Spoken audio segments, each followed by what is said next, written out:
ہماری ماں بہنیں سوچیں کہ آج وہ اپنے شوہروں کی کتنی نافرمانی کرتی ہیں. 1 مہینے کی تنخواہ لے کے شوہر گھر پہ آیا کہ ہاں کھا لیا, چلے آئے تو فیئر اینڈ لولی نہیں لائے, پاؤنڈز لانا چاہیے تھا, چلے آئے ایسے ہی کھا لیا. اور شوہر پوری زندگی بیچارہ کما کما کر کھلاتا رہے, ایک دن بیچاری کو ٹائم سے کھانا نہ ملے یا ایک دن ٹائم سے اس کا میک اپ کا سامان نہ آئے. اچھا پڑوسی کی شادی ہے میں ایسے جاؤں گی, ہم ہی چڑیل لگیں گے, تم نے کیا کیا بتائیے, ہماری سہیلی کی شادی ہے اور ہم ایسے جائیں گے, جب سے آئی ہوں تمہارے گھر میں پریشان ہوں. اس شوہر کے دل پہ کیا بیتتی ہے, جبکہ شادی میں تمہیں نئے کپڑے پہن کر جانے کی ضرورت تھی ہی نہیں, کیونکہ نئے کپڑے پہننے کا حق شوہر کے سامنے ہے. یہ عورتوں کی پتہ نہیں کون سی عادت ہے, نئے کپڑے اور اچھے کپڑے گھر میں رکھے رہیں گے, گھر میں وہ بھنگن بن کر رہیں گی. کبھی جاؤ گھر میں, صبح سے شام تک نوکری کرو اور آفس سے گھر واپس جاؤ تو دیکھو کچن میں گھسی ہوئی ہے, سلوار گھسی ہوئی ہے, برتن مانج رہی ہے, قریب جاؤ تو پسینے کی بدبو آ رہی ہے.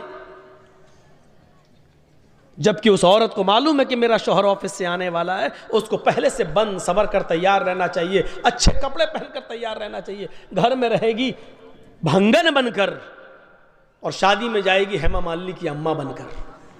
عجیب دستور ہے.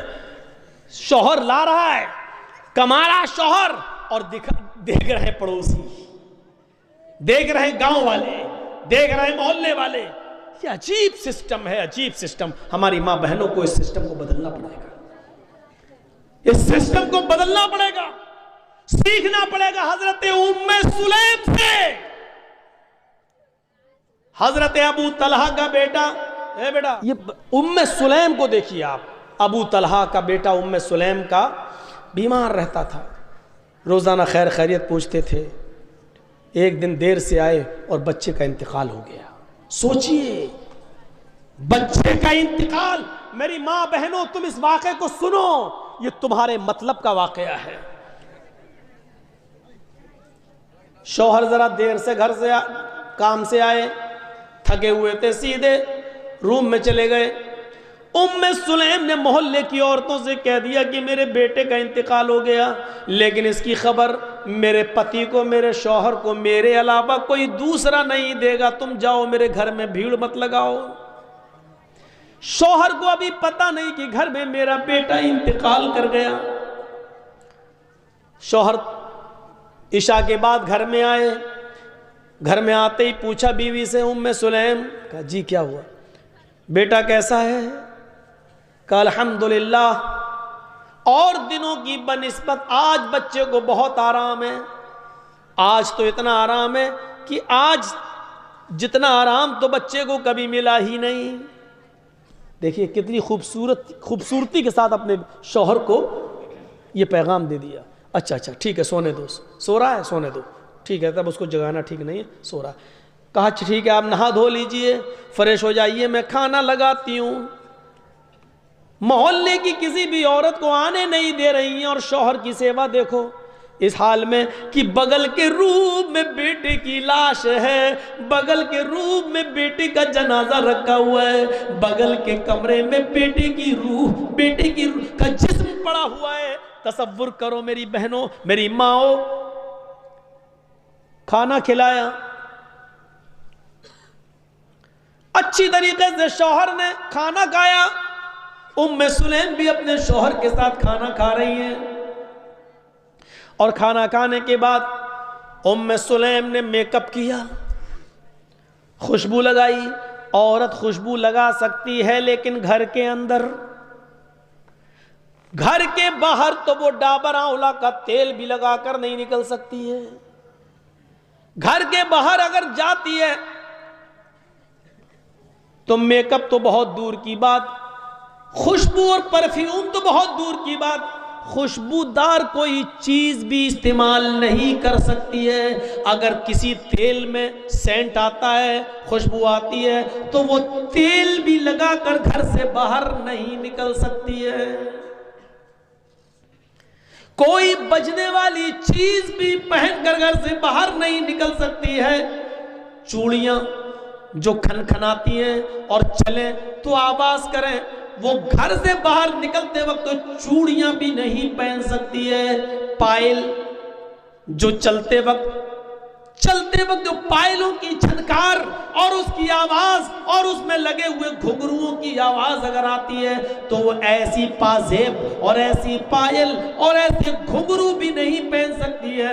یاد رکھیے میری بہنوں، میری ماؤں، میری بیٹیوں، سوچئے گا ضرور اور غور کیجئے گا کہ لپسٹک، کریم، پاؤڈر تو بہت دور کی بات ہے، گھر سے نکلنا ہے تو خوشبودار تیل لگا کر بھی نہیں نکل سکتی ہے.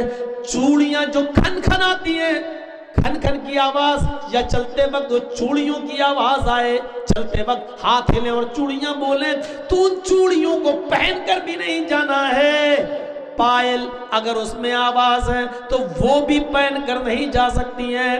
یہاں تک کہ اگر اونچی ہل کی چپل، اونچی ہل کی سینڈل پہن کر وہ چلتی ہے اور سڑک پر یا پکی زمین پر چلتے وقت تو سینڈل کی کھٹ کھٹ کی آواز آتی ہے، تو ایسی سینڈل اور ایسی چپل پہن کر بھی عورت نہیں جا سکتی ہے کہ جس سے اس کے پیروں کی کھٹ کھٹ کی آواز سے مردوں کے چہرے متوجہ ہوں، مرد اس کی طرف مائل ہوں اور اس کی طرف دیکھنا شروع کر دیں. ایسی چپل بھی نہیں پہننا ہے. پہنیے، ممتا دیدی کی طرح پہن لیجئے، ہوائی چپل پہن کے جائیے، کون منع کر رہا آپ کو؟ شان میں گستاخی ہو گئی مولانا صاحب. اب ہمارے بوتے نہ آگے 150 روپے کی چپل پہنیں گے. اب تم 300 کی 500 کی ہل والی چپل پہنو گی، ہل والی چپل پہن کے جاؤ گی تو بولے گی کھٹ کھٹ، ادھر نوجوانوں کی دل بولیں گے دھاک دھاک. یہ صورتحال ہو رہی ہے آج کل. تمہاری چپلوں کی ادھر سے آواز، ادھر لڑکوں کے دل. اسلام نے اسی سے تو روکا ہے، جڑ کو ہی ختم کر دیا ہے. اونچی ایڑی کی، اونچی ہل کی چپل بھی عورت اگر آواز کرتی ہے تو نہیں پہن سکتی ہے. چوڑی اگر آواز کرتی ہے تو نہیں پہن سکتی ہے. ایک آدھ کڑا پہن لیا کوئی بات نہیں، ایک کڑا پہن لیا، اس میں ایک کڑا پہن لیا، اس میں آواز تو نہیں کر رہا، جائیے. لیکن ہاتھوں میں ساکس ہونا، گلیوز ہونا چاہیے، پیروں میں ساکس ہونا چاہیے. جائیے، ٹخنے سے نیچا نقاب اوڑھنی یا چادر ٹخنے سے نیچا ہونا چاہیے، اتنی نیچی ہونی چاہیے کہ آپ کی چپل بھی نظر نہ آئے، چپل سی چھپی ہوئی ہو، اور آپ کا نقاب، آپ کا حجاب، آپ کی چادر زمین کی مٹی سے چھلتی ہوئی، روڈ سے چھلتی ہوئی جانی چاہیے. یہ ہے اسلامی پردہ. مولانا صاحب کیوں بتا رہے ہو؟ ہمیں کرنا ہی نہیں ہے، ہمیں کرنا ہی نہیں. ارے تمہیں کرنا نہیں، ہمیں تو بتانا ہے. 1 سال کے بعد جلسہ لوگ کراتے ہیں بیچارے، اسی مقصد سے تو کراتے ہیں. تو یہ ہونا چاہیے. یہ تو عورت یہ سب چیزیں پہن کر نہیں نکل سکتی ہے. اس ابراہیم علیہ السلام نے کہا بیوی کو طلاق دے دیا، کہا میں نہیں رکھ سکتا. ہماری ماں بہنوں، ام سلیم کے اس واقعے سے عبرت حاصل کرو.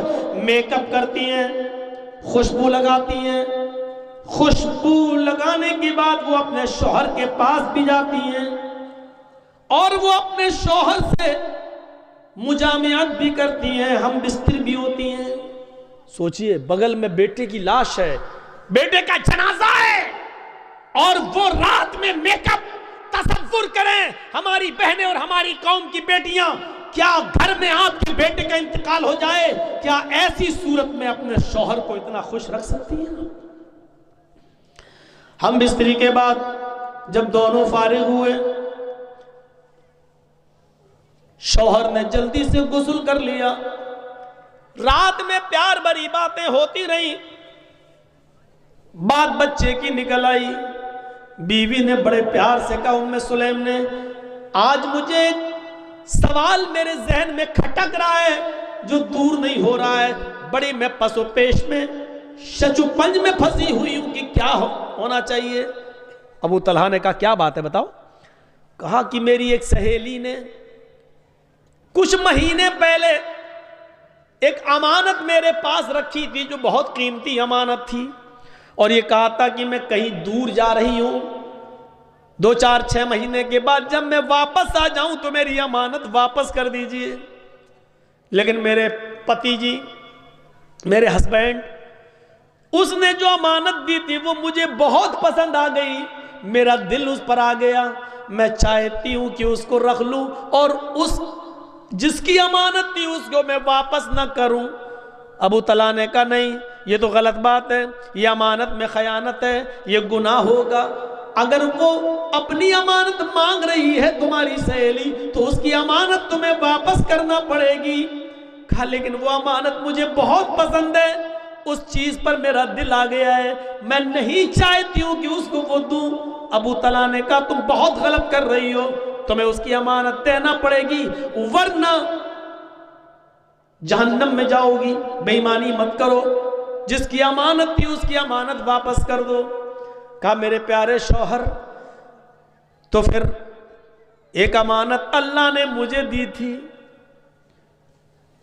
2-3 سال پہلے اللہ نے مجھے بھی ایک امانت دی تھی اور وہ امانت مجھے بہت زیادہ پسند ہے، اس امانت پر میرا دل آ گیا ہے، وہ امانت میرا بیٹا ہے، لیکن آج اللہ نے اپنی امانت مجھ سے مانگی تو میں نے اس کی امانت اس کو واپس کر دی، اس کی امانت میں نے اس کو واپس کر دی۔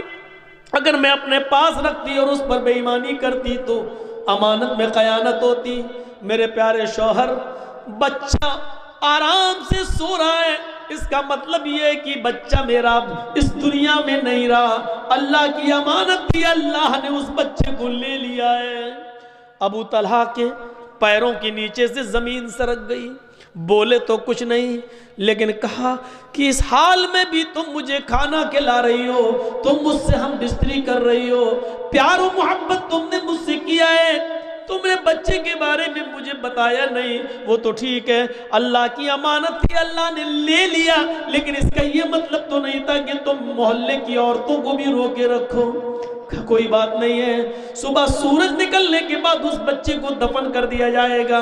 حضرت ابو طلحہ جیسی اذان کی آواز ہوتی ہے مسجد میں جاتے ہیں، اللہ کے نبی صلی اللہ علیہ وسلم نماز پڑھاتے ہیں، اور نماز پڑھانے کے بعد جب ابو طلحہ اللہ کے نبی کے پاس بیٹھتے ہیں اور پوری کی پوری رات کی داستان سنا دیتے ہیں۔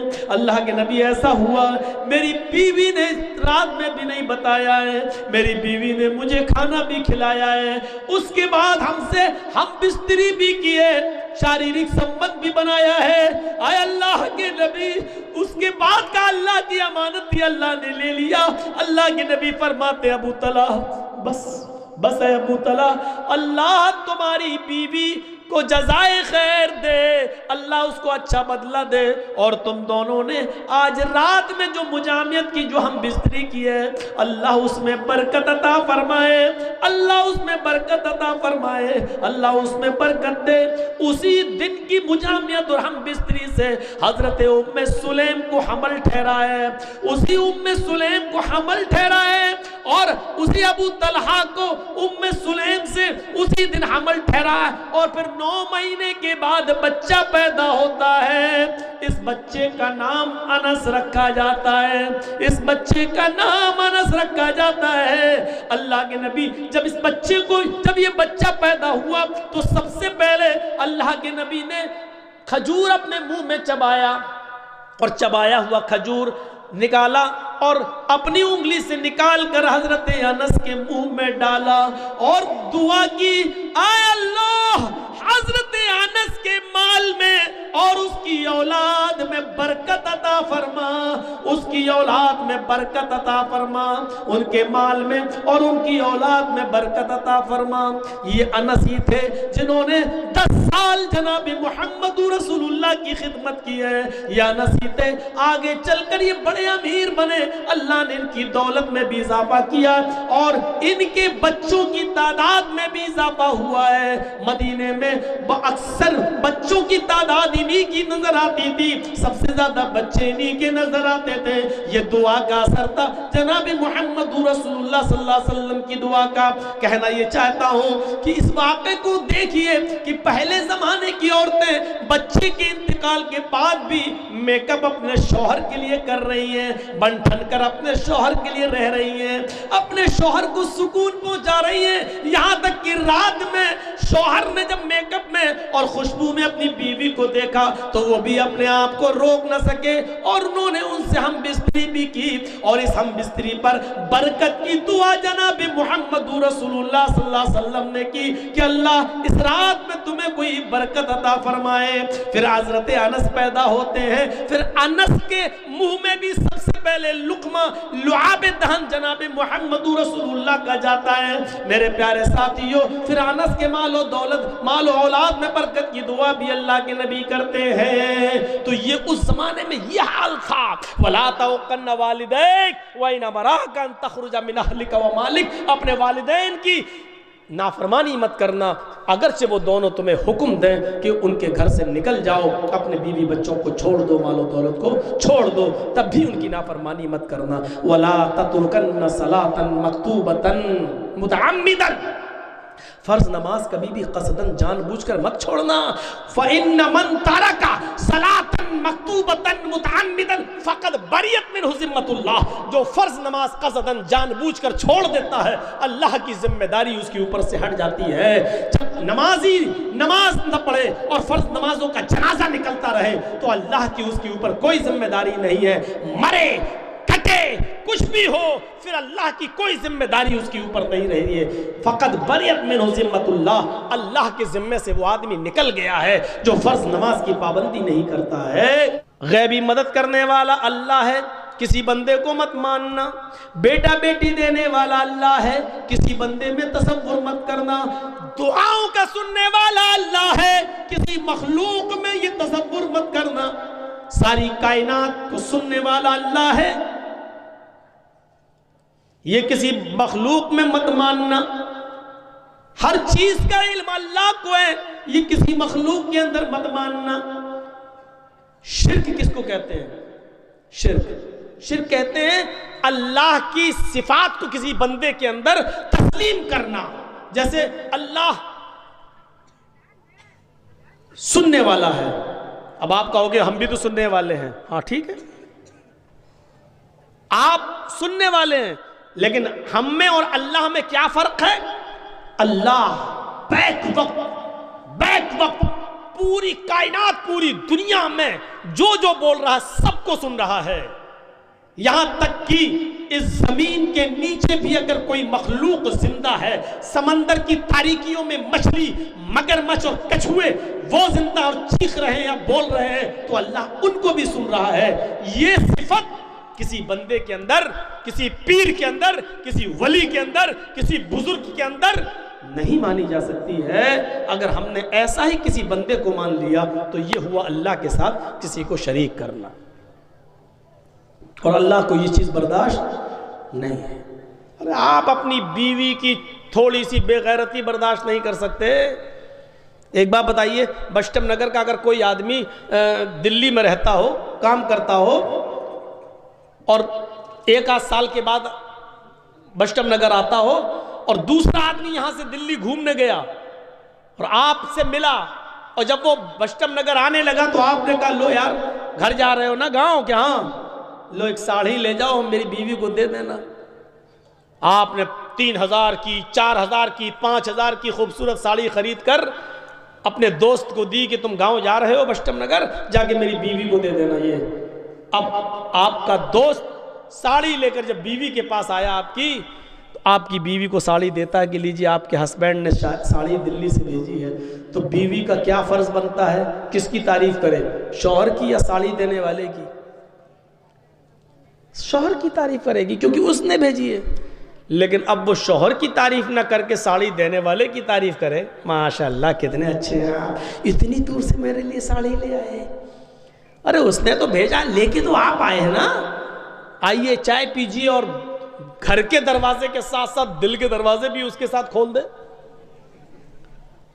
اور آپ کو اگر پتہ چل گیا دلی میں بیٹھے بیٹھے کہ کمبخت ساڑی تو میں نے دی اور تعریف اس کی کر رہی ہے، ہاں اس کو چائے پلا رہی ہے، گھر میں گھسڑ رہی ہے، داخل کر رہی ہے، اس کو ضرورت سے زیادہ لفٹ دے رہی ہے، فون کر کے اس کو شکریہ میرا ادا کرنا چاہیے کہ نہیں آپ بہت اچھے ہیں، اتنی دور سے بھی آپ اتنا میرا خیال رکھتے ہیں، اور بجائے اس کے کہ وہ میری تعریف کرے، میں جو ساڑی دے رہا اس کی تعریف کر رہے، آپ دلی میں سن لیں گے اگر یہ خبر تو آپ تحقیق بھی نہیں کریں گے کہ یہاں تک صحیح ہے، وہیں سے بیٹھ کے فون کریں گے اے کون بولی چڑے ڈائن، ساڑی میں نے بھیجی تعریف اس کی کر رہی ہے، طلاق طلاق طلاق دی گولی تینوں دھائے سے طلاق طلاق طلاق۔ آپ اپنی بیوی کی اتنی سی بے غیرتی برداشت نہیں کر سکتے کہ ساڑی آپ دے رہے ہیں، دوست لا کر دے رہا ہے، آپ کو چھوڑ کر بیوی آپ کے دوست کی تعریف کر رہی ہے، تو سوچو اور تصور کرو کہ اللہ رب العالمین اس بے غیرتی کو کیسے برداشت کرے گا کہ میاں اور بیوی ملتے ہیں، اس قطرے کے اندر اس کو نطفہ ہم بناتے ہیں، مزغہ ہم بناتے ہیں، جمع ہوا خون ہم بناتے ہیں، گوشت کا لوتھڑا ہم بناتے ہیں، ہڈی ہم بناتے ہیں، ہڈی میں گوشت ہم پہناتے ہیں، آنکھیں ہم بناتے ہیں، دماغ ہم بناتے ہیں، کھوپڑی ہم بناتے ہیں، ہڈی ہم بناتے ہیں، انگلی کے پور ہم بناتے ہیں، دماغ میں ہزاروں تاروں کا کنیکشن ڈال کر آنکھوں میں روشنی ہم دیتے ہیں، ان کو ٹیوب لائٹ ہم بناتے ہیں، سوچنے سمجھنے کی صلاحیت ہم دیتے ہیں، اس اندھیری کوٹری کے اندر اس بچے کو آکسیجن میں پہنچاتا ہوں، سارے کام ہماری قدرت کرتی ہے، ہماری کاریگری کرتی ہے، اور 9 مہینے کے بعد جب بچہ ماں کے پیٹ سے باہر آ جائے تو کہہ دو کہ بریلی والے نے دیا، کچھوچا والے نے دیا، پھلواری شریف والے نے دیا، بدایوں والے نے دیا، فلاں نے دیا، فلاں نے دیا، فلاں نے دیا۔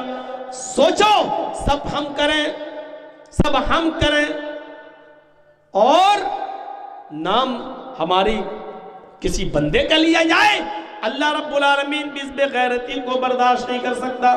فرمایا لا تشرک باللہ شیئا ان قتلت او حرقت، اللہ کے ساتھ کسی کو شریک مت کرنا، چاہے جلا دیا جائے، چاہے ٹکڑے ٹکڑے کر دیا جائے۔ ولا تعقن والدیک وان امراک ان تخرج من اہلک ومالک، دوسری چیز اللہ کے نبی نے فرمائی کہ تو اپنے ماں باپ کا کبھی دل نہ دکھانا، ان کی نافرمانی مت کرنا۔ ولا تعقن والدیک وان امراک ان تخرج من اہلک ومالک، اگرچہ وہ تمہیں حکم دیں کہ تم اپنے اہل و عیال کو چھوڑ دو اور اپنا مال و دولت یہیں چھوڑ کے نکل جاؤ۔ ہم نے جو کمایا، جرجیت صاحب نے جو بھی کمایا اپنی محنت سے کمایا، اور میرے باپ یہ کہے اپنی کمائی یہیں رکھ اور چل نکل ہمارے گھر سے بھگ، اس کے باوجود ہمیں اپنے ماں باپ کی نافرمانی نہیں کرنا ہے، زندگی بھر کا کمایا ہوا مال اپنے باپ کے قدموں پہ ڈال کر اور وہ کہے نکل ہمارے گھر سے، تو ہمیں نکلنا پڑے گا۔ وَإِنْ أَمَرَاكَ أَن تَخْرُجَ مِنْ أَهْلِكَ وَمَالِكَ، اگرچہ وہ تم دونوں کو وہ دونوں تمہیں حکم دیں، وَإِنْ أَمَرَاكَ، اگرچہ وہ دونوں یعنی ماں اور باپ دونوں تمہیں حکم دیں کہ تم نکلو، اپنے اہل و عیال کو چھوڑ دو، اپنی بیوی کو طلاق دو، یا اور اپنے مال و دولت کو چھوڑ دو اور جاؤ یہاں سے، تو تمہیں اس کنڈیشن میں بھی اپنے ماں باپ کی نافرمانی نہیں کرنا ہے۔ حضرت ابراہیم علیہ السلام جب اپنے بیٹے اسماعیل سے ملنے گئے تو کیا کہا تھا؟ اسماعیل علیہ السلام شکار کھیلنے کے لیے گئے ہوئے تھے جنگل میں، بیوی نکل کے آئیں، دیکھا ایک بڈھا کھڑا ہے، کہا السلام علیکم، کہا وعلیکم السلام، کہا اسماعیل کہاں ہیں؟ کہا وہ تو جنگل میں گئے شکار کرنے۔ کہا اچھا بیٹا یہ بتاؤ کہ گھر میں گزر بسر کیسی چل رہی ہے؟ تو اسماعیل علیہ السلام کی بیوی نے کہا بہت بری کنڈیشن ہے، صبح کھا لو تو شام کو نہیں ملتا، شام کو کھا لو تو صبح نہیں ملتا، بہت برا حال ہے۔ حضرت ابراہیم علیہ السلام نے کہا ٹھیک ہے بیٹا کوئی بات نہیں، وہ آ جائیں جب تمہارے پتی گھر میں تو ان سے کہنا کہ ایک بوڑھا آدمی آیا تھا، اس نے تم کو سلام کہا ہے، اور دوسری بات اس نے یہ کہی ہے کہ گھر کی چوکھٹ ٹھیک نہیں ہے، گھر کی چوکھٹ بدل دو۔ چوکھٹ سمجھتے ہیں نا، دروازے پہ جو سامنے لگی ہوتی ہے چوکھٹ، کہا گھر کی چوکھٹ بدل دو۔ اسماعیل کی بیوی کہتی بڈھا سٹیا گیا، گھر کی چوکھٹ تو ٹھیک ہے، وہ کہہ رہا ہے کہ ٹھیک نہیں ہے، ارے ہوا بھی آتی ہے گرمی میں، سردی میں دھوپ بھی آتی ہے، گرمی میں ہوا بھی آتی ہے، اور بڈھا کہہ رہا ہے گھر کی چوکھٹ ٹھیک نہیں ہے۔ شام کو اسماعیل علیہ السلام جب گھر پہ آئے تو پوچھا بیوی نے کہا کوئی بڈھا آیا تھا، کہا اچھا، انہوں نے سلام کہا، اسماعیل سمجھ گئے کہ ہاں یہ میرے باپ، اچھا سلام کہا، کہاں، اچھا اور کیا کہا، اور کیا، وہ بڈھا تھا، سٹیا گیا، اس کا دماغ خراب ہو گیا تھا۔ کہا نہیں بتاؤ تو کیا کہا اس نے؟ اس نے کہا گھر کی چوکھٹ ٹھیک نہیں ہے، اپنے پتی سے کہنا، شوہر سے کہنا گھر کی چوکھٹ بدل دو۔ کہا میری بیوی گھر کی چوکھٹ بدلنے کو کہا؟ کہاں، کیوں، کیا کچھ پوچھا تھا اس نے؟ کہا پوچھا تھا گھر میں گزر بسر کیسا چل رہا، تو میں نے بتا دیا بہت برا، صبح کھا لو تو شام کو بھوکی سوتی ہوں، شام کو کھا لو تو صبح بھوکی اٹھتی ہوں، ایک ٹائم کھا لو ایک ٹائم ملتا ہی نہیں ہے، تو جو تھا گھر کا حال وہ بتا دیا۔ کہا میری بیوی وہ بڈھا میرا باپ تھا، اور تم نے یہ کہہ کر ناشکری کر دی، تمہیں یہ کہنا چاہیے تھا کہ میں جس حال میں ہوں اللہ کا ہر حال میں شکر ادا کرنا چاہیے تھا، اور کہنا چاہیے تھا کہ ہر حال میں اللہ کا شکر ہے، جیسا بھی اس نے رکھا ہے ہر حال میں اللہ کی شکر گزار ہوں، یہ کہنا چاہیے تھا۔ لیکن تم نے یہ جملہ کہہ کر میرے باپ کو بہکا دیا، وہ سمجھ گئے کہ تم ناشکری ہو۔ جو اپنے رب کی شکر گزار نہ ہو وہ اپنے پتی کی شکر گزار کیسے ہو سکتی ہے؟ یا جو اپنے پتی کی شکر گزار نہ ہو وہ اپنے رب کی شکر گزار کیسے بن سکتی ہے؟ آئے میری بیوی چوکھٹ تم ہو، اور انہوں نے جو کہا کہ ان سے کہہ دینا کہ اپنے گھر کی چوکھٹ بدل دو، اس کا مطلب یہ ہے کہ انہوں نے بیوی بدل دینے کی بات کی ہے، یعنی تمہیں طلاق دینے کا حکم دیا ہے، لہٰذا اپنے باپ کا حکم مانتے ہوئے میں تمہیں طلاق دیتا ہوں، میں اپنے باپ کی نافرمانی نہیں کر سکتا۔ اتنی سی بات پر طلاق کی، گھر کا حال چال ٹھیک نہیں ہے۔ بہت سے معاملے آپ کے ہاں ہوتے بھی تو ہیں، کوئی لڑکا کسی لڑکی کو لے کے بھاگ جائے تو میٹنگ بیٹھ جاتی ہے، جرمانہ دو، یہ دو وہ دو۔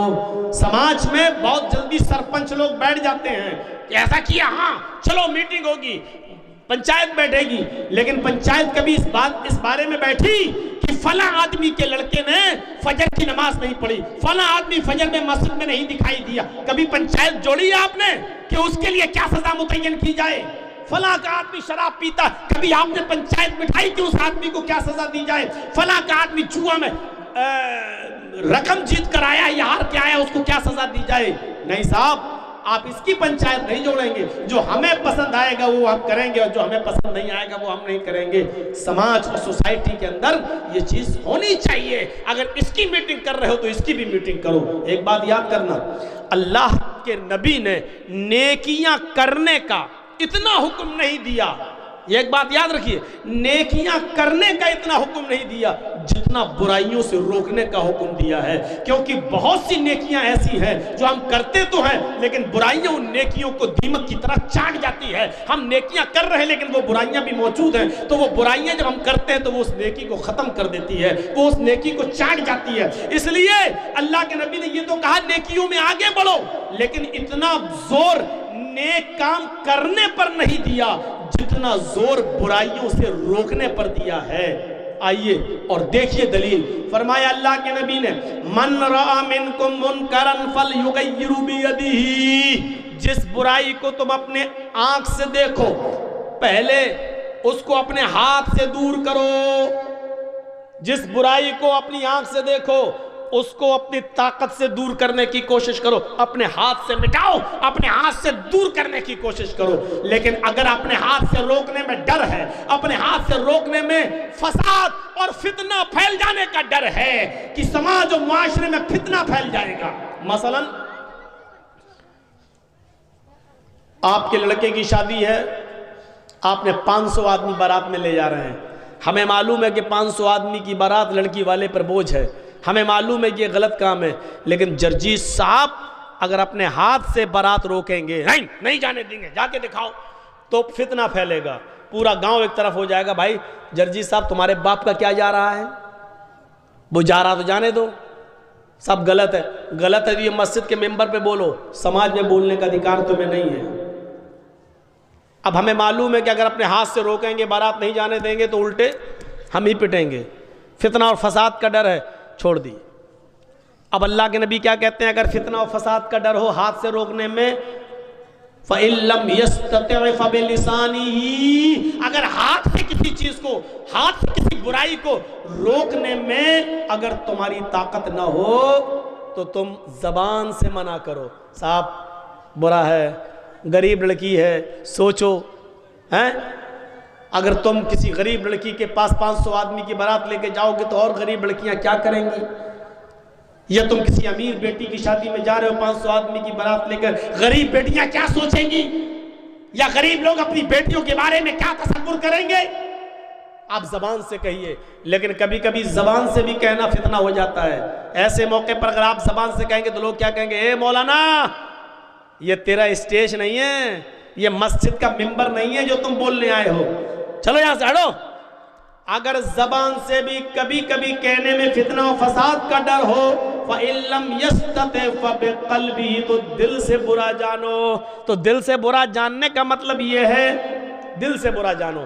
زبان ہاتھ سے روک نہیں سکتے، زبان سے منع کرنے کی طاقت نہیں ہے، فتنہ ہو جائے گا تو دل سے برا جانو. تو دل سے برا جاننے کا مطلب یہ ہے کہ گاؤں کے سردار نے مولانا جرجیس کی بھی دعوت کی ہے، میرے بیٹے کی بارات جا رہی ہے، چلیے آپ. مولانا صاحب آپ کی بھی دعوت ہے. تو جرجیس صاحب نہ تو ہاتھ سے روک سکتے ہیں نہ زبان سے منع کر سکتے ہیں. تو دل سے برا جاننے کا مطلب یہ ہے کہ خود اب ہم اس بارات میں نہیں جائیں گے صاحب، پہلے ہم خود. آج یہ تیسرا درجے کا ایمان، ذالک اضعف الایمان. آج گھٹیا سب سے کمتر درجے کا ایمان بھی آج ہمارے پاس نہیں ہے. تیسرے درجے کا ایمان بھی آج ہمارے پاس نہیں ہے. حضرت عمر فاروق نے ایک آدمی کا پیجامہ ٹخنے سے نیچے یہاں لٹکتا ہوا دیکھا تھا. یہاں ایک بات یاد رکھیے گا، حدیث کے الفاظ ہیں، قیامت کے دن اللہ رب العالمین اس آدمی پر، اس شخص پر رحمت کی نظر نہیں ڈالے گا جس آدمی کی لنگی، پینٹ، پیجامہ ٹخنے سے نیچے ہوگا. ٹخنا سمجھتے ہیں نا، یہ اس سے نیچے جو ہوگا، اس سے نیچے. قیامت کے دن اس آدمی کے اوپر اللہ رحمت کی نظر نہیں ڈالے گا. یاد رکھیے دو ہی نظریں ہوتی ہیں، ایک رحمت کی اور ایک غصے کی. دو ہی نظریں، بیچ کی کوئی نظر ہے ہی نہیں. یا تو اللہ کسی پر رحمت کی نظر ڈالے گا یا غصے کی نظر. اب اس آدمی کے بارے میں کہہ دیا جس کا پیجامہ، جس کی لنگی، جس کا پینٹ ٹخنے سے نیچے ہوگا، اللہ اس پر رحمت کی نظر نہیں ڈالے گا. مطلب جب رحمت کی نظر نہیں ڈالے گا تو اب کون سی نظر رہ گئی؟ غصے کی. اور جس پر اللہ غصے کی نظر ڈال دے وہ آدمی جنت میں جائے گا. مسئلہ نکالنے کی کوشش کرو. ہم کیا کرتے ہیں؟ نماز پڑھتے ہیں تب امام صاحب کہہ دیتے ہیں سب سیدھی کر لو، مل کے کھڑے ہو جاؤ، لنگی پیجامہ ٹخنے سے اوپر کر لو، بس. اور اس کے بعد جیسی نکلے ہم نے پھر نیچے کر دیا. مردوں کے کپڑے ٹخنے سے نیچے.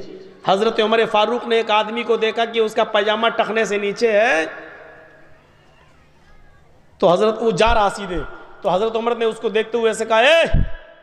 اس نے پیچھے مڑ کے نہیں دیکھا، پھر کا آواز دی احائز انتا. اب اس نے پیچھے مڑ کے دیکھا ہے احائز انتا. میننگ سمجھتے ہو؟ ترجمہ کیا تجھے مہینہ آ رہا ہے؟ عورتوں کو مہینے میں 4-5 دن 6 دن جو بھی ان کی عادت ہوتی ہے بلڈ آتا ہے، منتھلی، جس کو MC بولتے ہیں، منتھلی کورس یا پیریڈ کہہ لو. تو حضرت عمر فاروق نے اس آدمی سے کہا احائز انتا، اے کیا تجھے پیریڈ آ رہا ہے؟ اس نے پیچھے مڑ کے دیکھا، حضرت عمر کس عورت سے کہہ رہے ہیں پیریڈ آ رہا ہے؟ کہا امیر المومنین کس سے کہہ رہے ہیں؟ کہا کہ انتا کہہ رہا ہوں، سب تب بھی سمجھ میں نہیں آ رہا ہے. احائز انتا، تجھ سے کہہ رہا ہوں، کیا تجھے پیریڈ آ رہا ہے، مہینہ آ رہا ہے؟ اب وہ ہنستا ہے، ہنس کے کہتا ہے آپ کا دماغ خراب ہو گیا، مجھے کہہ رہے ہیں. کہاں حل یحیز الرجل، سوال جواب دیکھیے، حل یحیز الرجل، کیا مرد کو بھی پیریڈ آتا ہے؟ اس نے کیا کہا؟ حل یحیز الرجل، کیا مرد کو بھی پیریڈ آتا ہے؟ حضرت عمر فاروق نے کہا کیا مرد بھی ٹخنے سے نیچے پاجامہ پہنتا ہے؟ یعنی ٹخنے سے نیچے کپڑا پہننے کا حکم اللہ کے رسول نے عورت کو دیا ہے، عورت کو، لڑکی کو دیا ہے، مرد کو نہیں۔ مرد کو ٹخنے سے اوپر پہننا ہے، لڑکی کو ٹخنے سے نیچے پہننا ہے۔ اگر تو کپڑا پہننے میں لڑکی کی مشابہت اختیار کر سکتا ہے تو ہو سکتا ہے کہ مہینہ بھی آ رہا ہو تجھے۔ کتنا خطرناک جملہ بولا گیا، کتنا خطرناک جملہ۔ اب اس تقریر کو کوئی آدمی اگر کٹنگ کرنا چاہے اور نیٹ پہ ڈالے یا یوٹیوب چینل پہ دے تو اس کی ذمہ داری بنتی ہے کہ وہ اس کو اس طریقے سے دے کہ ٹخنے سے نیچا پیجامہ پہننا مرد کے لیے حرام۔ تو میرے بھائیوں، معاشرے کی اصلاح کیجئے، سماج کی اصلاح کیجئے۔ اللہ کے نبی صلی اللہ علیہ وسلم حضرت معاذ ابن جبل رضی اللہ تعالیٰ عنہ فرماتے ہیں کہ اللہ کے نبی صلی اللہ علیہ وسلم نے مجھے 10 باتوں کی نصیحت کی۔ اوصانی رسول اللہ صلی اللہ علیہ وسلم بعشر کلمات، اللہ کے نبی صلی اللہ علیہ وسلم نے مجھے 10 چیزوں کی نصیحت کی۔ اچھا یہ تو بات میں آئے گی بات، ہاں تو میں نے کہا کہ حضرت عمر فاروق رضی اللہ تعالیٰ عنہ نے اس سے کہا کیا تجھے پیریڈ آتا ہے؟ اس نے کہا حل یحیض الرجل، کیا مرد کو بھی آتا ہے؟ تو کہا کیا مرد بھی ٹخنے سے نیچے پیجامہ پہنتا ہے؟ اس کے بعد چھری منگائی اور اپنے ہاتھ سے اس کا پیجامہ کاٹ دیا۔ اس نے کہا میں گھر میں سیدھے کر لوں گا، گھر میں چھوٹا کر لوں گا۔ فرمایا نہیں، اللہ کے نبی صلی اللہ علیہ وسلم نے فرمایا کہ جس کا جو برائی اپنی آنکھ سے دیکھو پہلے اپنے ہاتھ سے دور کرو، لہٰذا مجھے ہاتھ سے دور کرنے کی طاقت ہے میرے اندر۔ سب کے سامنے اس کا پیجامہ ٹخنوں سے اوپر کر دیا اور پیجامہ کاٹ دیا۔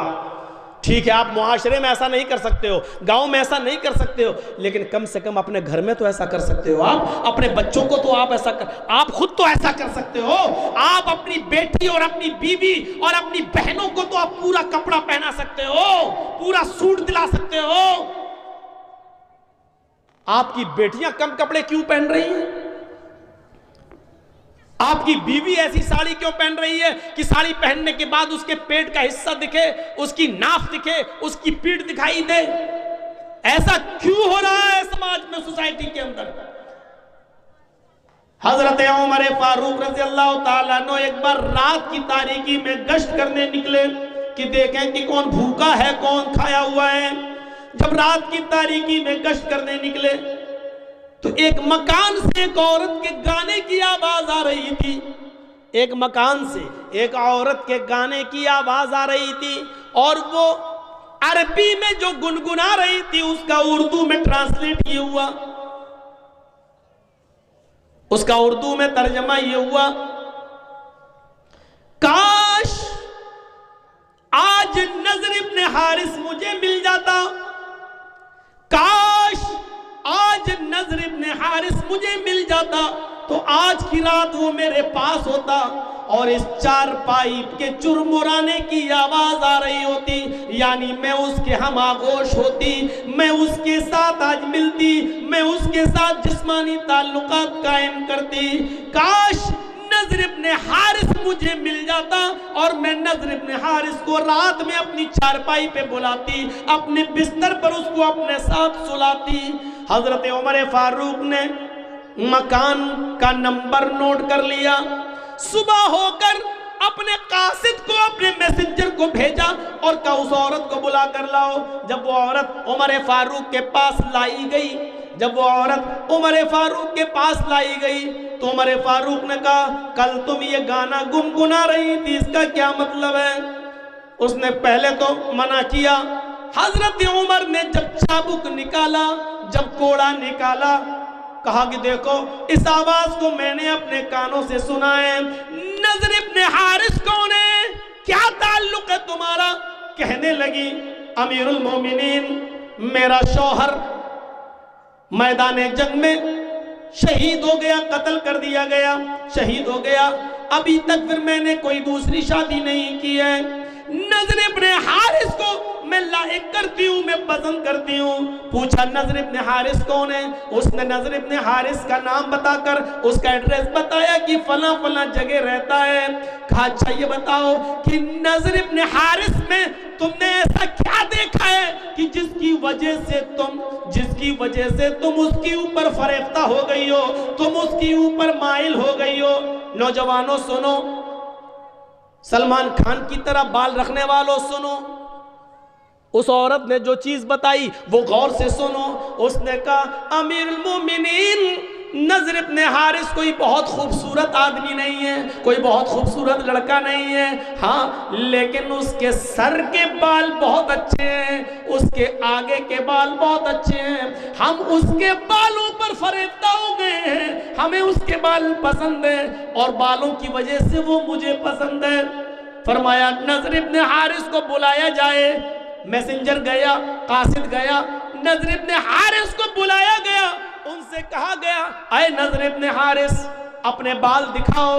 نضر ابن حارث نے امامہ اتارا اور اپنے بال دکھائے تو نضر ابن حارث کے بال آگے سے بڑھے ہوئے تھے، یہاں مطلب یہاں سے ٹھیک یہاں بڑھے ہوئے تھے، ہوتا نا ایسے بہت سے لوگ کرتے رہتے ہیں، عادت ہوتی ہے کبھی کبھی، یہ اسٹائل ہوتی ہے آگے کے بال یہ۔ تو اللہ حضرت عمر نے کہا اوہ یہ زلفیں ہیں تمہاری، اے نضر ابن حارث تمہاری زلفوں نے، آگے کے تمہارے ان بالوں نے مدینے کی عورتوں کو فتنے میں ڈال دیا، مدینے کی لڑکیوں کو فتنے میں ڈال دیا۔ نائی کو بلوایا، حجام کو، باربر، آؤ ادھر، کہا کیا ہوا؟ ان کا ٹکلا کرو۔ کہا امیر المومنین میں تو اس عورت کو جانتا ہی نہیں ہوں کون ہے، اب وہ اگر میرا نام لے رہی تو میں کیا کروں؟ کبھی کبھی ہوتا ہے ایک طرفہ محبت، وہ کہہ رہا ہے نضر ابن حارث میں تو جانتا ہی نہیں ہوں کہ کون ہے، ارے وہ میرا نام لے رہی ہے تو اس میں کیا کروں، میں گیا تو نہیں ہوں۔ تو امیر المومنین نے کیا کہا؟ نضر ابن حارث تمہاری بات ٹھیک ہے لیکن سبب تو تمہارے بال ہیں، نہ تمہارے آگے کے یہ بال اتنے بڑے ہوتے نہ مدینے کی عورتیں فتنے میں پڑتی، لہذا تمہارے بال کاٹے جائیں گے، ان بالوں نے فتنے میں ڈال دیا۔ کھڑے میں ٹکلا نہیں کرانا چاہتا ہوں۔ کہا تم نہیں کرانا چاہتے تو کیا ہوا؟ تمہارے بالوں نے مدینے کی عورتوں کو فتنے میں ڈال دیا، اس برائی کو میں مٹا کے رہوں گا۔ اور پکڑا ان کو، بیٹھ، بٹھایا اور اس طرح چلوا کے ٹکلا کر دیا، پورا ہو گیا ٹکلا۔ اب وہی امامہ اٹھایا اور ان کے سر پہ باندھ دیا، لو چلو۔ اتفاق دیکھیے، کبھی کبھی ہوتا نا، ٹکلا کرنے کے بعد جب امامہ باندھا تو پہلے سے زیادہ خوبصورت لگنے لگی۔ ابھی مدینے کی ایک عورت ان کے اوپر مر رہی تھی، اب جو دیکھتی وہ مرتی ہیں، اتنا خوبصورت، اتنا خوبصورت، 10 عورتیں ان کے اوپر مرنے لگیں۔ حضرت عمر فاروق نے پھر بلایا، اے نظر ادھر آؤ۔ کہا کیا ہوا؟ تمہارے بال کاٹنے کے بعد بھی ہم ناکام رہے۔ کہا پھر اب کیا کرو گے؟ گردن کاٹو گی میری؟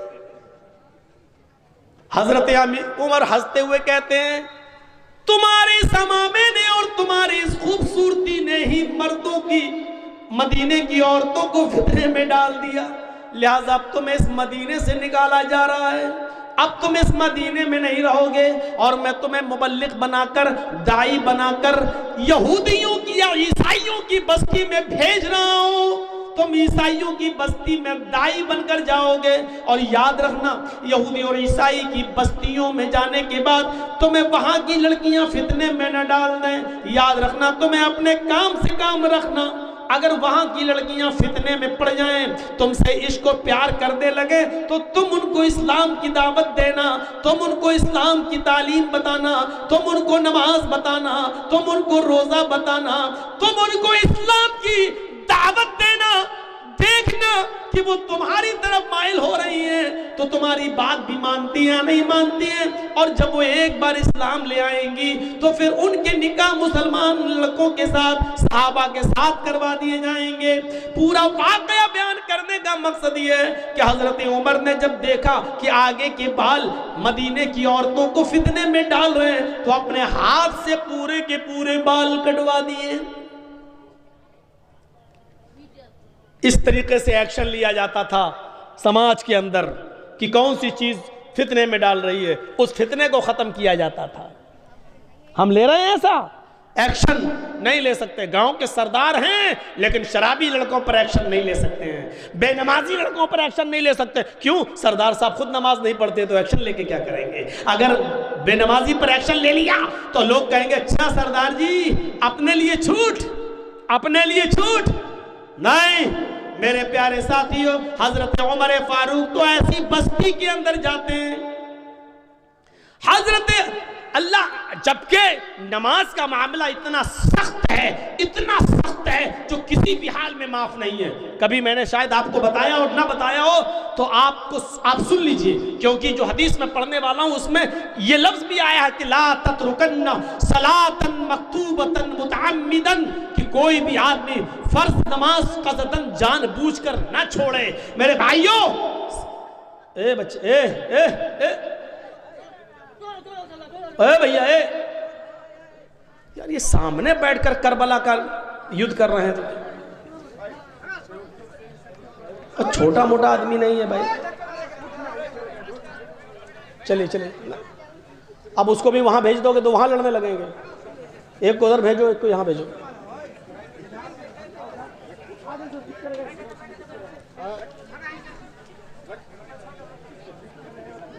چلیے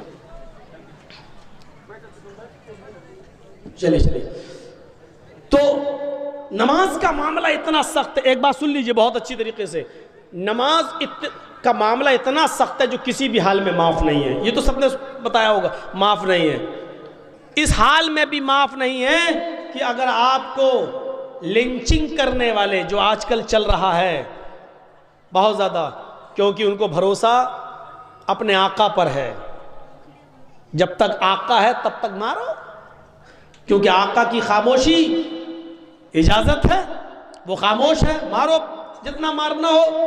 تو اگر لنچنگ کرتے وقت لوگ ہاتھ پیر باندھ دیں، یہ کرسی سے ایسے یہ باندھ دیا اور ڈنڈے مار رہے ہوں، لاٹھی مار رہے ہوں اور آپ چیخ رہے ہوں، چلا رہے ہوں، ایسی پوزیشن میں اذان کی آواز آنے لگے یا نماز کا وقت ہو جائے، آپ کہو گے مولانا ایسی پوزیشن میں کون نماز پڑھ لے گا؟ لیکن نماز اس پوزیشن میں بھی معاف نہیں۔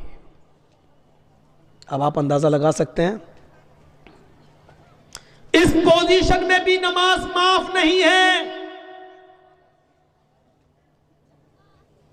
اب آپ ان سے ایک بار کہیے صاحب اذان ہو رہی ہے یا نماز کا وقت ہو گیا ہے، ہمیں 2 رکعت نماز پڑھنے کا موقع دے دو، وہ آپ کو نہیں دیں گے۔ ارے جو مسلمان ہونے کی وجہ سے تو مار ہی رہے تو نماز کا موقع کہاں سے دے دیں گے؟ لیکن آپ اپنی ذمہ داری سے ادا ہو جائیے، صاحب ہمیں 2 رکعت نماز پڑھنے کا موقع دے دو، اس کے بعد میں جو کرنا ہو کر لینا، اذان ہو رہی ہے، وہ آپ کو اجازت نہیں دیں گے۔ اب آپ وضو نہیں بنا سکتے کیونکہ ہاتھ پیر بندھے ہوئے ہیں، آپ وضو نہیں بنا سکتے کیونکہ ہاتھ پیر بندھے ہوئے ہیں۔ اب آپ نیت سے وضو کیجئے، نیت سے وضو۔ اگر میرے ہاتھ کھلے ہوتے تو میں وضو کرتا، یہ لوگ مجھے مار رہے ہیں، وضو کی طاقت نہیں ہے میرے اندر، لہٰذا میں نے وضو کی نیت کر لی ہے، نیت سے وضو ہو گیا۔ دل میں نیت کر لیجئے میں نے وضو کر لیا۔ اب آپ اللہ اکبر نہیں کہہ پائیں گے، قبلے کی طرف چہرہ نہیں کر پائیں گے، اس لیے کہ انہوں نے کرسی سے آپ کو باندھ رکھا ہے یا پیڑ سے باندھ رکھا ہے، درخت سے کسی ٹری سے آپ کو باندھ دیا ہے، تو جس طرف آپ کا چہرہ ہے اسی طرف نیت قبلے کی کر لیجئے۔ اگر میں کھلا ہوا ہوتا تو میں قبلے کی طرف چہرہ کرتا، اے اللہ میں قبلے کی طرف چہرہ کرنے کی پوزیشن میں نہیں ہوں، میں نے دل میں ہی قبلے کی نیت کر لی ہے۔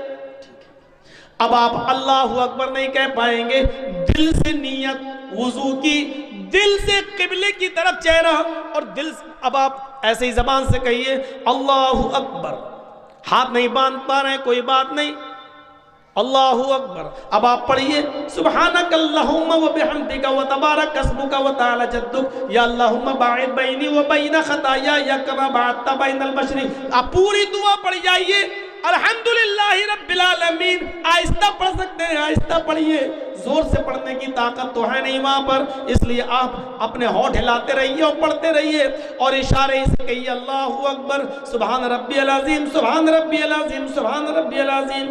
یاد رکھیے آپ کو آپ کے شہر میں ہی کیوں نہ مارا جا رہا ہو، کیوں نہ پیٹا جا رہا ہو، ایسی پوزیشن میں آپ کی اوپر اب 4 رکعت نہیں ہے ظہر، 4 رکعت نہیں ہے عصر، اب آپ کی اوپر صرف 2 رکعت ہے، ظہر کی 2 پڑھ لیجئے، عصر کی 2 پڑھ لیجئے، مغرب کی 3 پڑھنا پڑیں گی، عشاء کی 2 پڑھ لیجئے، یا فجر میں ہے تو 2 فرض پڑھ لیجئے۔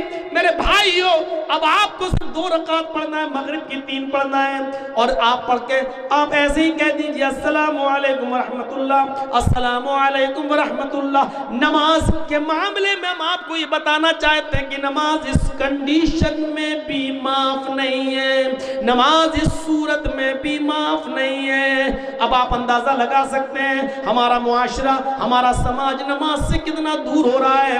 اوصانی رسول اللہ صلی اللہ علیہ وسلم بعشر کلمات، حضرت معاذ بن جبل کہتے ہیں کہ ہمیں اللہ کے نبی صلی اللہ علیہ وسلم نے 10 باتوں کی وصیت کی، 10 باتوں کی نصیحت کی، ان 10 باتوں میں سے پہلی بات یہ تھی اے معاذ لا تشرک باللہ شیئا ان قتلتا حرکتا، اے معاذ اللہ کے ساتھ کسی کو شریک مت کرنا، اللہ کے ساتھ کسی کو ساجی مت ٹھہرانا، اگرچہ تمہیں قتل کر دیا جائے یا جلا کر راکھ کر دیا جائے، ان قتلتا بھی پڑھا ہے بہت سے لوگوں نے، ٹکڑے ٹکڑے کر دیا جائے، او حرکتا یا جلا کر راکھ کر دیا جائے، اپنے آپ کو جلا لینا، ٹکڑے ٹکڑے کرا لینا، لیکن اللہ کے ساتھ شرک مت کرنا۔ اور چوتھی چیز بتائی وَلَا تَشْرَبَنَّ خَمْرًا فَإِنَّهُ رَأْسُ كُلِّ ذَنْبٍ، اور سنو کبھی شراب مت پینا، کسی بھی کنڈیشن میں شراب کو ہاتھ مت لگانا، فَإِنَّهُ رَأْسُ كُلِّ ذَنْبٍ، اس لیے کہ وہ ہر برائی کی جڑ ہے، ہر برائی کی جڑ شراب ہے۔ شراب پینے کے بعد زنا کرنے کا دل کرتا ہے، شراب پینے کے بعد چوری کرنے کا دل کرتا ہے، شراب پینے کے بعد ماں باپ کے سامنے، ماں اور باپ کے سامنے گالی دینے کا دل کرتا ہے، اور شرابی جب شراب کے نشے میں گھر آتا ہے تو اپنی بہن اور اپنی بیٹی کے سامنے بھی گندی گندی گالیاں دیتا ہے، اس کو نہیں معلوم وہ جس نشے میں ہے وہ کس کے سامنے گالیاں دے رہا ہے، وہاں اس کی بیوی بھی موجود ہے، اس کی ماں بھی موجود ہے، اس کی جوان بیٹی بھی موجود ہے، لیکن ادھر بھی ایسی گندی گندی گالیاں اس کے منہ سے نکلتی ہے کہ جس کو سننا گوارا نہیں کیا جا سکتا ہے۔ میرے پیارے ساتھیوں، اس لیے کہا فَإِنَّهُ رأس کل ذنب، شراب کو ہاتھ مت لگانا کیونکہ شراب تمام برائیوں کی جڑ ہے۔ وَإِيَّاكَ بِالْمَعْصِيَةِ فَإِنَّ بِالْمَعْصِيَةِ حَلَّ سَخَطُ اللَّهِ، ہر گناہ کے کام سے دور رہنا ہے معاذ، ہر گناہ کے کام سے دور رہنا ہے معاذ، اس لیے کہ جس بستی میں گناہوں کے کام عام ہو جاتے ہیں، جس بستی میں جوا عام ہو جاتا ہے، جس بستی میں شراب عام ہو جاتی ہے، جس بستی کے اندر زناکاری عام ہو جاتی ہے، حَلَّا سَخَطُ اللَّهِ، تو اللہ کا غضب، اللہ کا عذاب بھی اس بستی پر حلال ہو جاتا ہے، یعنی اللہ کسی وقت اس بستی پر عذاب نازل کر سکتا ہے۔ سن لو لاٹری کھیلنے والوں، سن لو آئی پی ایل کا میچ میں شرط لگانے والوں اور سٹے بازی کرنے والوں، جوا کھیلنے والوں، جس بستی کے اندر جوا عام ہو جاتا ہے، جس بستی کے اندر شراب عام ہو جاتی ہے، جس بستی کے اندر بے پردگی عام ہو جاتی ہے، جس بستی کے اندر زناکاری عام ہو جاتی ہے، حَلَّا سَخَطُ اللَّهِ، اس بستی پر اللہ کا عذاب حلال ہو جاتا ہے، یعنی اللہ کے لیے حلال ہے کہ اس بستی کو کبھی بھی تباہ کر دے، اس بستی پر کبھی بھی اپنا عذاب نازل کر دے، اس بستی کو جب چاہے تہو تیک کر دے، پلٹ دے اور ملیا میٹ کر دے، ملیا میٹ کر دے، جب چاہے تب تباہ کر دے، کیونکہ اب اس بستی پر اللہ کا عذاب حلال ہو گیا ہے۔ میرے بھائیوں، اور مزید جو 5 باتیں ہیں وہ اب اور نہیں آگے ہم بڑھ سکتے ہیں 10 چیزوں میں سے، کیونکہ ہمیں معلوم ہے کہ ان 5 چیزوں کی طرف گئے تو ابھی 1-1.5 گھنٹہ اور چلا جائے گا۔ میرے پیارے ساتھیوں، یہ جلسہ آپ کا مسجد کی تعمیر و ترقی اور کے لیے ہو رہا ہے.